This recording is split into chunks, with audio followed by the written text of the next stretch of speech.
speakers covered a lot of things, really, from concern, as you heard there, about farmers, people speaking about the net zero scam. Many of us, of course, talking about the small boat crisis. Nick, who spoke there from the We Say It podcast, had a banner that he was carrying around with himself all day, which really spoke to his key message. Here's Nick here. There is no far right or far left. It's just the people versus the system. When will you realize this? And Nick is on the We Say It podcast. And so his speech was immediately followed. Here's him speaking here. His speech was immediately followed by my speech.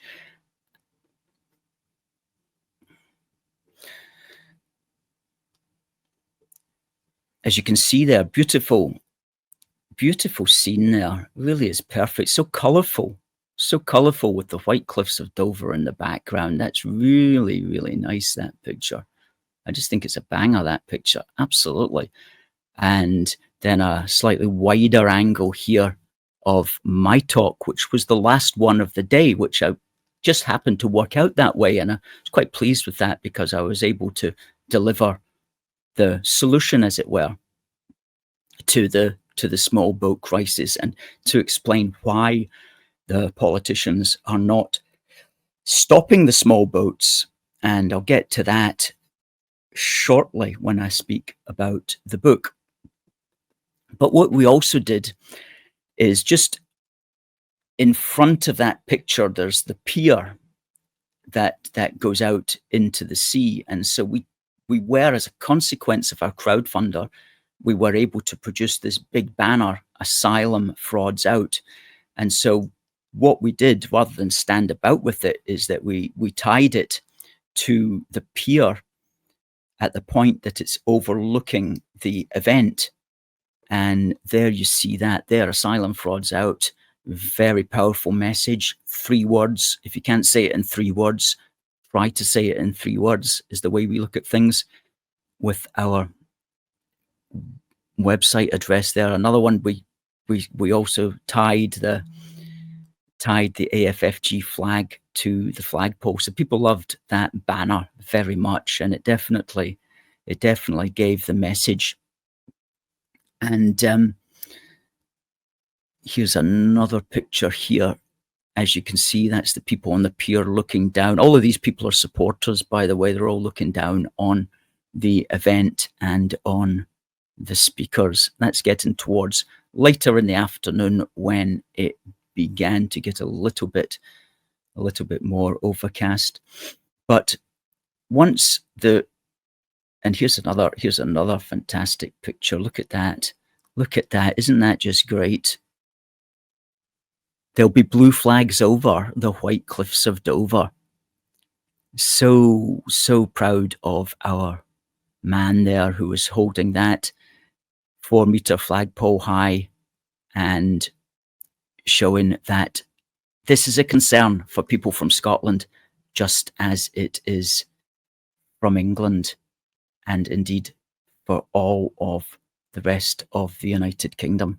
After the event was over, we went onto the beach. Well, we went further down onto the beach anyway, just to take 1 or 2 cracking shots of our book and our banner. Well, another flag, rather, that we had with us.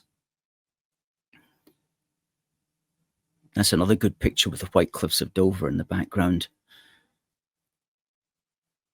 This is at the point where people have really cleared away now. We're just about to take down our stuff. So we got that final shot there. Very much clear what the message is on that one.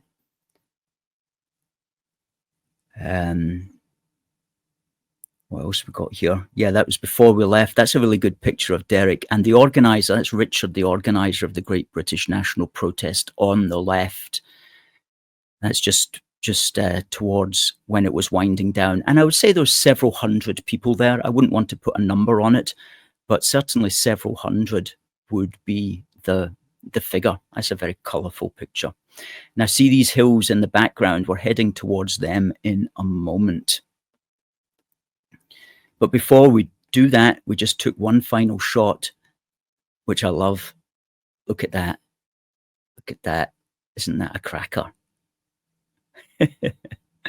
There's Dover Castle on the left.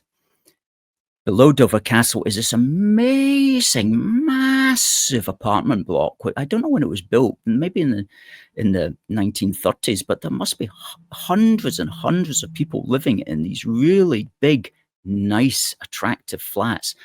Don't know what that apartment block is called. Maybe somebody will tell us in the comments, but just a fantastic, fantastic piece of architecture there, sitting just under Dover Castle, right by the seaside. Okay, so what we then did was we headed up towards the hills above Dover, and there's an artistic shot of two men in deep contemplation as the clouds begin to come in again. Cracking shot. Thank you to the person who took that. We unrolled the banner once more. That's the Western Docks in the background, which is a cargo and cruise terminal. And it's also where the small boat tourists come in. They come in at that entrance there, the last entrance you see into that little dock next to that big white house. Big white house is called Southern House. Here's another angle from it. And if you look at that big white building, used to be a hotel many years ago. Don't really know what it's used for now, but to its immediate left, you'll see a white sloping roof. That's where they process the asylum seekers. And if you can just make it out, there's a little yellow bus there, a little yellow square. That's a bus, and that's the bus that they take them to. Well, tonight, presumably the Britannia Hotel in Canary Wharf, which appears to be the latest place that they're depositing the small boat tourists. Anyway, our message was clear there. Just get them out, basically. And then when we did that, we got in the car and we headed up towards Dover Castle.